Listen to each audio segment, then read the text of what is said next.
Our next resource person for the day is Ms. Sasha Kaluri. Thank you for accepting our invitation and being part of this 3-day webinar series. Sasha Kaluri is one of Australia's most renowned motivational speakers, presenting in person to more than 150 audiences each year in Australia, USA, and New Zealand. Her 23-year career in the industry has led her to being the CEO of the motivational company, director of the Australian Teenage Expo, which is Australia's largest educational youth event. She has hosted and produced high-rating TV shows, weekly radio programs, and a podcast with Australia's most popular radio station. She has been a column writer for a top-regarded Australian newspaper and is finally writing her own international book for parents, The World of Our Teenager. Above all, what she is most proud of is her work with various charities and being part of changing the Australian laws around child sex trafficking. In 2017 and 2018, Sasha was the official Australian ambassador for the New York United Nations Women's Entrepreneurship Day. With her down-to-earth and real approach, she always invites audiences to sit back, relax, and learn from Sasha's knowledge. I'm sure this session is indeed going to be a vibrant and energetic one. Over to you, ma'am. Thank you so much for accepting our invitation and being part of this 3-day webinar series. Thank you so much. It's absolutely brilliant to be here, and I love the presentation before me. It was very, very interesting, and it was great to be able to see how far women have come and the fact that we're able to even have these discussions right now. So I'm actually very, very excited to be here and grateful for the opportunity. I just actually wanted to share my screen with you right now with a presentation that I have. What I wanted to do, just hold on 1 second and I'll start presenting my screen. Can you see that at the moment? Yeah, I can see your screen.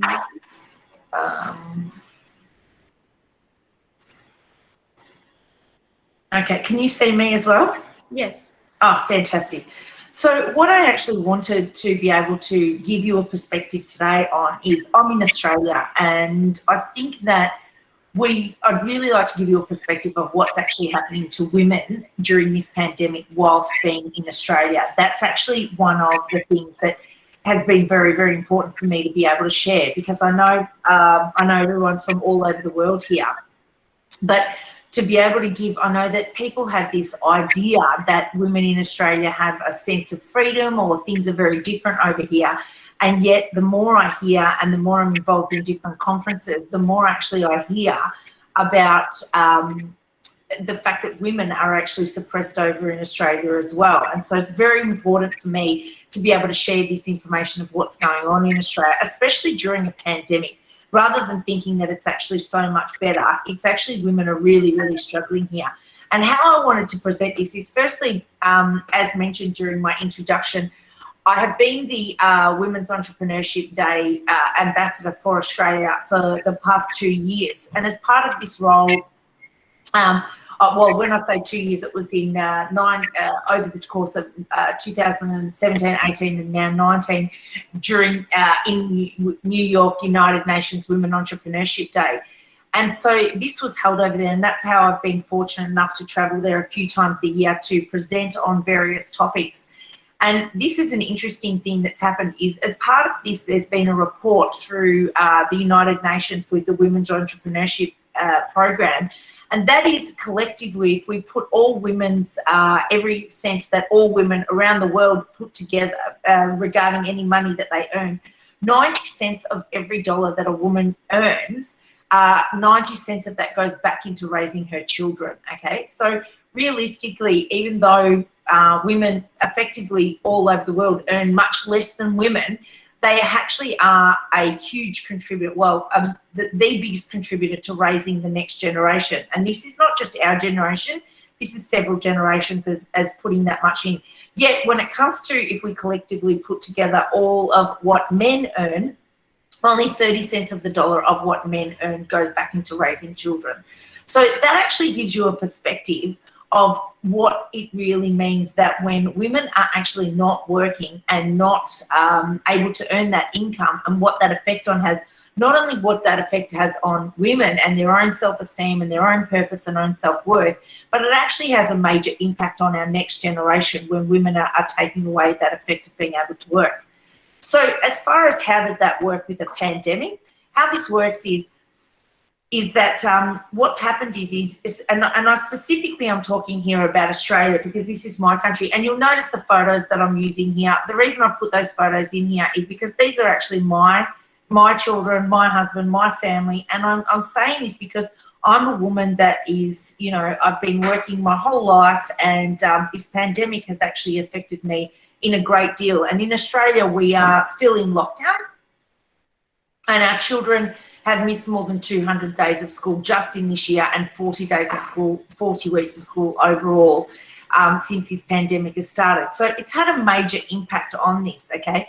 So, for example, what's actually happened is one of the hardest industries that have been hit during this pandemic is industries that actually employ women. And when I say this is because they are the industries that mean that they're the most contact that people have. And that would be anything within the beauty industry that's actually been shut down. Anything from, you know, getting your nails done to, you know, massages and facials and all of those kind of industries that a woman would actually work in the cleaning industry. Those, the labour work that women actually do, they've actually been shut down. And when our restrictions are easing, they're actually the last industries that are actually going back for women to work. So what's happening is that they're tending to bring that back, and then they'll bring back the construction industry, they'll bring back various different industries, but because they'll feel that they are actually necessary for our country to run. But what's happening is they're not understanding they are very male-dominated industries, and the industries that any women are working in, they're not actually seeing them as important.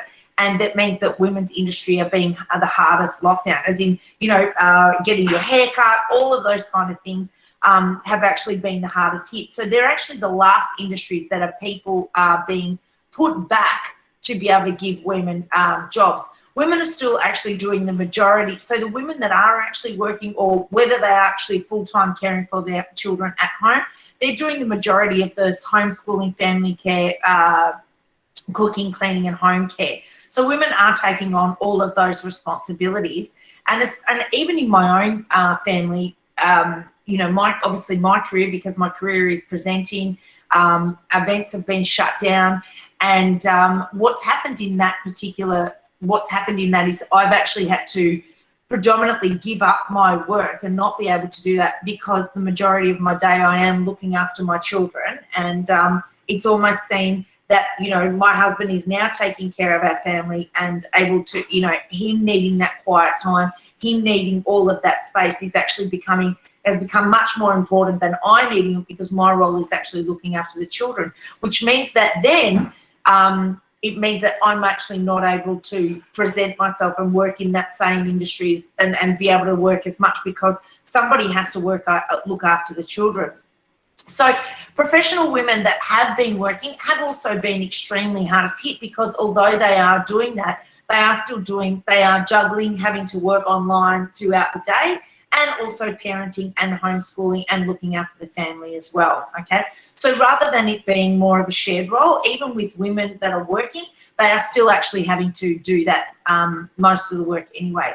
Governments are not taking any understanding on what this is actually doing and what role this is taking, although because there is just this focus on COVID rather than the focus of what this has happened. There's been an extreme rise in Australia with domestic violence and abuse to women within the family, and mental health has been strongly affected with women, with a huge rise in depression and anxiety as well.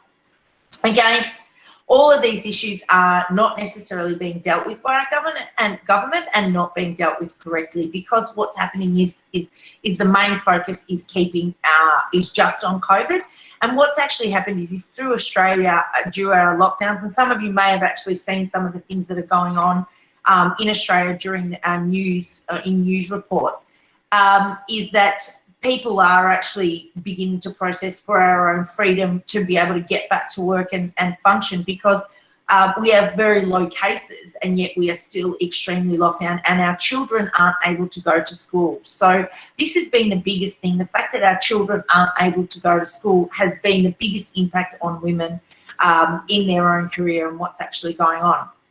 So women in Australia are actually feeling forgotten.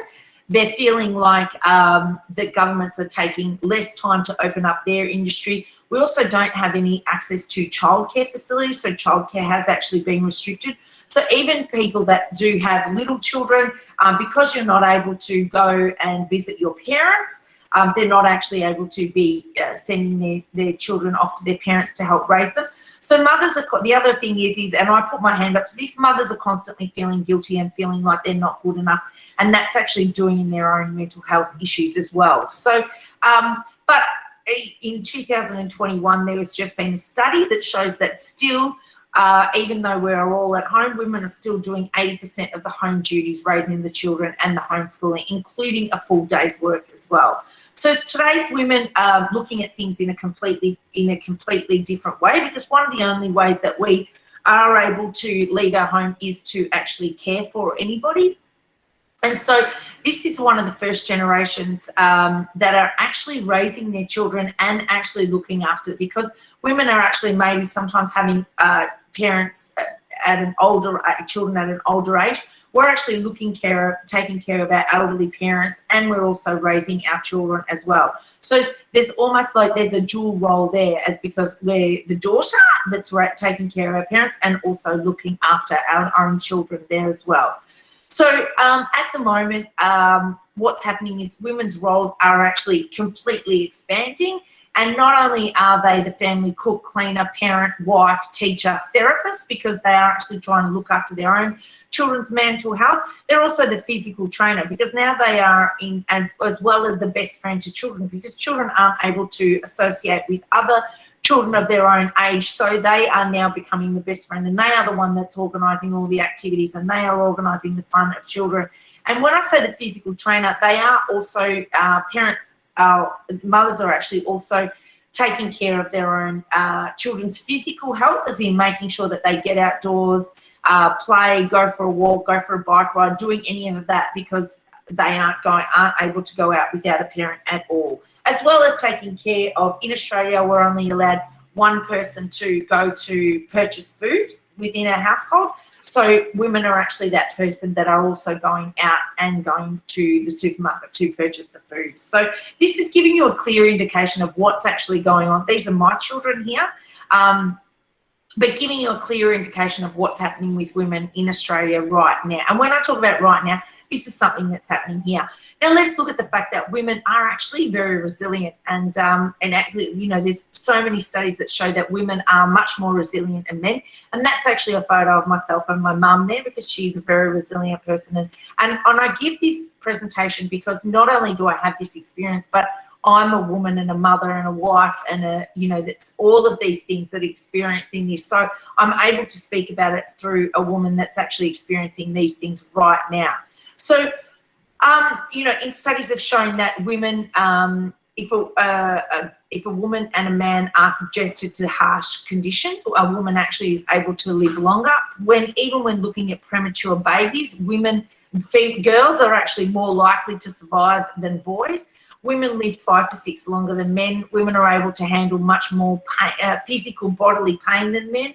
They are emotionally stronger, and they're able to develop better relationships and friendships and human connections. And that's probably one of the most important things, is that in Australia we have although we have an issue with, we have a high mental health issues and suicide amongst men, and that is because women are actually able to develop better friendships and human connections. So they can actually ask for help much easier, and also good at multitasking much better than men. So if strength was, and this was a great quote that I'd find, if strength is defined by the ability to withstand pain and pushing the body through intense discomfort, then regardless of a woman's culture, the data shows that women report lower levels of stress than in men in this instance. So that gives you an idea of how women are able to deal with pressure. And in this pandemic, women have certainly dealt with much more pressure than men have in that sort of sense. That's a photo of my husband, and he's actually, yes, he's from India. So, and so I just actually wanted to have a bit of a conversation around why it takes women longer to climb the corporate ladder. And that's actually because although women are entering the workforce and able to climb the corporate ladder, what's happening is they've got so many more responsibilities. So they are taking more days off to look after 6 children. They are the ones that have to leave early, juggle all of the different things, cook, clean, do all of those things as well, still try and climb that corporate ladder. So what would happen is if a man was having to work from 7 a.m. till 7 p.m., and what would happen is they would have that time to be able to focus on their career, where it's very difficult for a woman that has children or is married with children that can focus on something like that, because they have to then care for all the family at the same time, which means that in order for them to get to that next position, it takes them much longer because they're not able to dedicate that same hours of work. Now, in saying that, in putting this presentation together, in no way am I slandering men in any way. What I really want to do is to be able to say, in order for us to work together as a team and a family, we must not see gender. We must actually see that we are all humans struggling in a pandemic, and we are all doing our best to work as a team to make our own families and our society much stronger. So if we put put aside our gender roles and actually say, what can I do to contribute to my family and contribute to society to make this better, rather than to say, what is my role as is this gender and what is somebody else, and not to compete against each other, but let's actually work as one, and to actually realize in the end we are all humans, and so it should not make any difference as to what gender anybody is on what job roles we should do. We should all try to work, because this is a very struggling time for everybody. There's not one person on this planet right now that has not had a struggle with what has actually gone on. So it's very important for us to, at this moment, to be able to say we are all experiencing something. So therefore, we must put our genders aside to be able to focus as male and female and of all genders to be able to come together to make this as easy as possible. Now, and if we did that, things would be much easier in saying that. I'd like to end my presentation with just something that I found quite comical, but yet so true. And these are some memes that I've seen that have been floating around just for women. And we look at it and say, we've got here, men and women in that race trying to go there. And if you look at the race and the gender, men have it much clearer, but women have all of these jobs in front of it. And we look at here and it says, quit whining, it's the same distance. Absolutely, it's the same distance. But look at all the things that women have in front of them. And we are still continuing this on, and this is 2021. The fact that we are having these conversations right now, do you think that we would be over this? And in fact, you would think that a country like Australia, that this would not be an issue because we're a very modern country, that in fact it's still very much an issue. So I think that, and I've put these here to end it just to show when it's, although very comical, on how actually true and intensive this really is. Please, I'd like to very much leave all my details. And if anyone would like to connect with me via email or on WhatsApp or connect with me, please stay in contact with me. I'd love to be able to connect with you all. I've actually noticed how hard did the pandemic affect mental health on women. Like I said, there's been a massive increase in domestic violence here.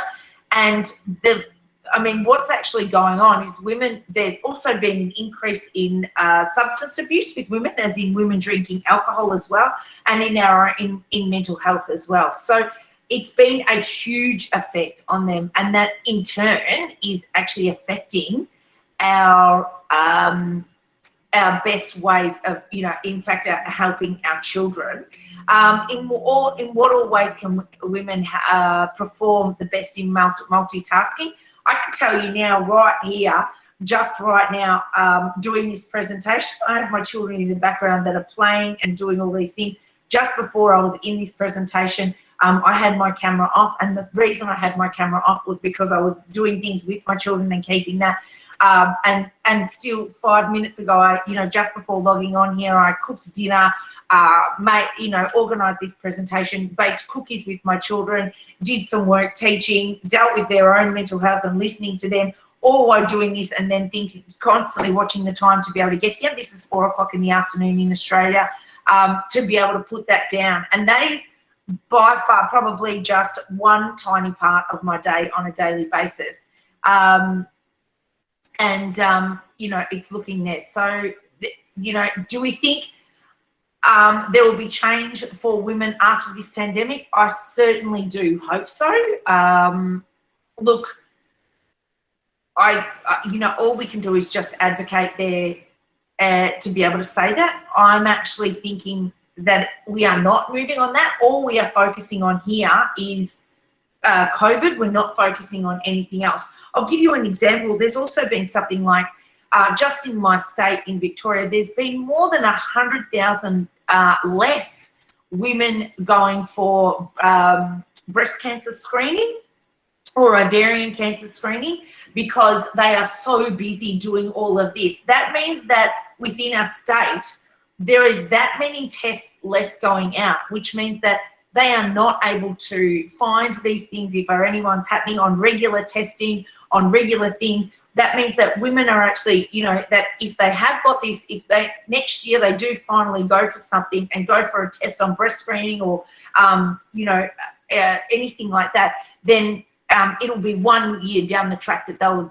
discover this. So those kind of things, even just in our own health, in other areas, then we're not focusing on that because we are just too busy to be able to do this. And when I say busy, it's not that we're out. We are constantly in our house juggling and having our energy drained for something. So, I'm dealing, I've got to remember, I've got to take my children out for a walk or take them out for a bike ride. I've got to make sure that dinner's ready. I've got to make sure that I do my work. I've got to make sure that, I talk to that child when they need that health, they need that issue. Those kind of things, they don't seem to be on that same level of what men are experiencing right now. And it's not just me saying this, it's across the board. Women in Australia are actually screaming this out. And in fact, we actually had a silent protest last week on Sunday evening, and it was called the Shadow Pandemic. And that was actually mums putting their children's school bag outside their homes and taking a photo of it and hashtagging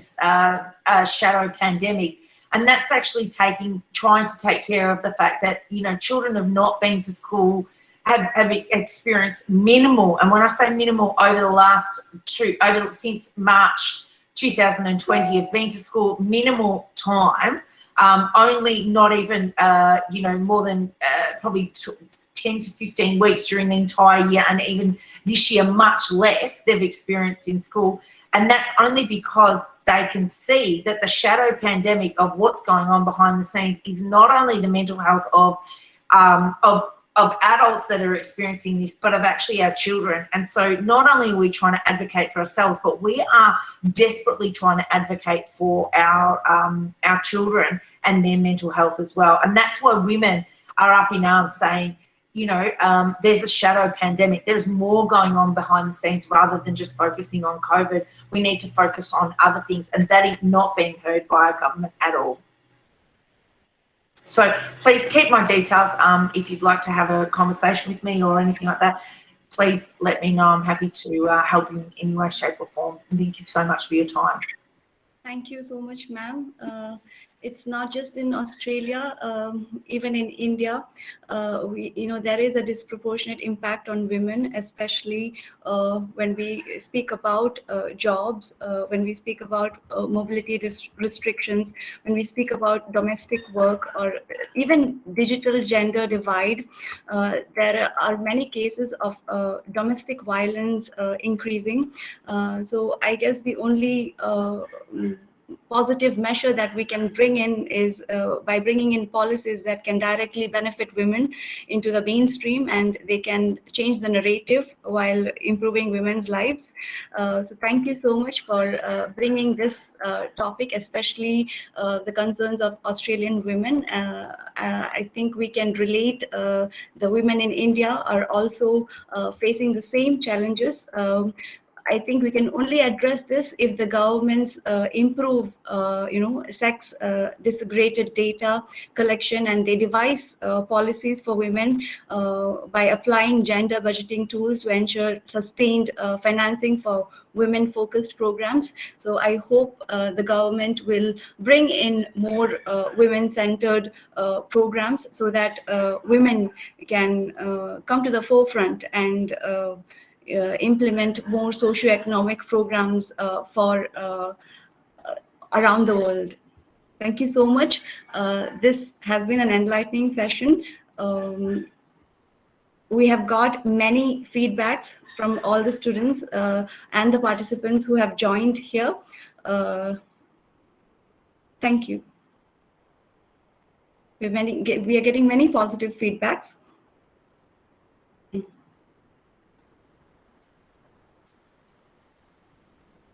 Ma'am, your audio is muted.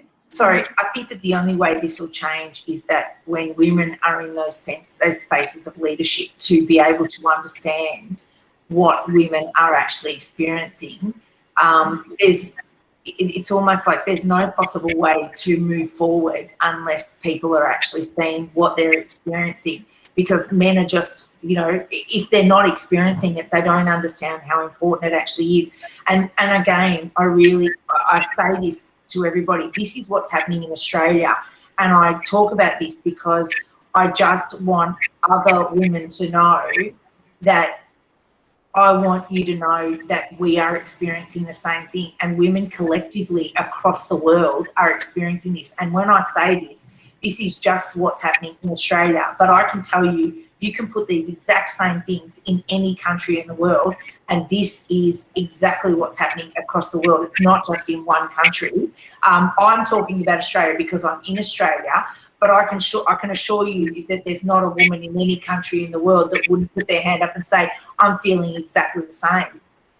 This is not unique to Australia. It's just this is where I am. And I thought, because we're such a faraway land, it'd be interesting to let people know. And I know that sometimes we can look at Australian women and think, look, they have it all and this is not going on. But let me tell you, it is no different in what's happening in other countries as well. And I say that with a heartfelt love and warmth to all women to unite, to be able to understand. And I think one of the greatest things that I said in my presentation that I think that we all need to understand is, let's stop that guilt, because for myself as well, on a daily basis, I go to bed saying, I could have done this better, what didn't I do? I should have done this, I should have done that, but to actually understand this is what we are all experiencing, and rather than to criticize ourselves because men are criticizing us, rather than to criticize ourselves even more, is to actually say,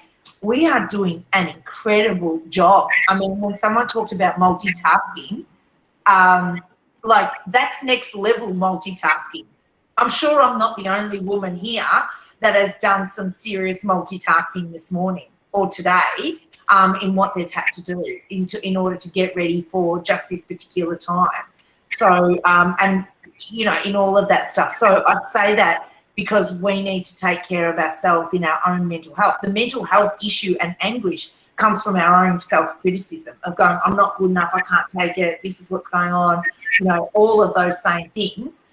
We're all experiencing that, and me too, because I have lost so much during my pandemic and all, in the pandemic. And so I'm actually saying to women, let's lay back on ourselves and actually realise how incredible we are, because the reason we have these responsibilities is because we can handle it. The reason men don't have these responsibilities is because they don't handle it. So they just push back and go, I can't. And somebody has to pick up the pieces.